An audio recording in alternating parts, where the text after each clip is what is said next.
Congress is in the home stretch of the first session of the 114th Congress. They've got 4 things that they've got to complete before they leave town. They've got the Highway Trust Fund bill, appropriations bill, tax extenders, and some budget reconciliation legislation.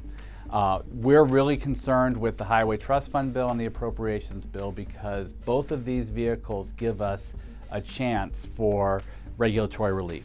The Highway Trust Fund bill has 2 provisions that we're really concerned with. One would modernize privacy notification requirements, and the other would permit privately insured credit unions to join the Federal Home Loan Bank system. These were in the House-passed version of the bill. The bill's been conferenced. We expect to see the conference report this week. We've got a little bit of confidence that our provisions will survive the conference, and that bill should be taken up by both chambers later this week and sent to President Obama for signature. In the appropriations process, it's a little less clear right now, but in the Senate, Senator Shelby, the chairman of the Banking Committee, has included about 15 provisions that would benefit credit unions from a regulatory relief perspective. Not all these provisions are going to make it into the final bill. Most of them probably won't.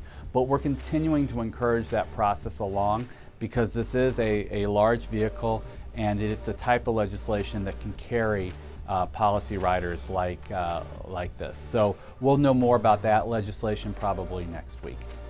So how we got into the transportation bill and the appropriations bill is really a function of the way things are working or not working here in Congress. We've taken all of these provisions through the committee process, so we've taken them regular order. But constraints on floor time because of congressional gridlock have forced us to really rely on 2 ways to get matters into law. One is through the hotline procedure in the Senate, where legislation can pass if it is agreed to by all 100 senators, or as part of larger moving vehicles. And so in the past, we've gone the hotline route, and that's how we got the IOLTA bill and the ATM fee placard bill. This year, we saw the moving trains with the Highway Trust Fund bill and the appropriations bill, and so we're trying to catch a ride. So we've been set up pretty nicely this year in terms of regulatory relief. We were able to get provisions through the committee, and now we see some things coming together at the end of the year.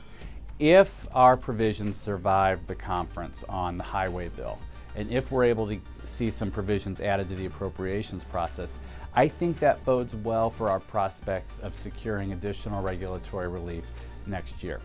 It's going to be a little bit more challenging next year because it's an election year, and that will mean a shorter legislative session.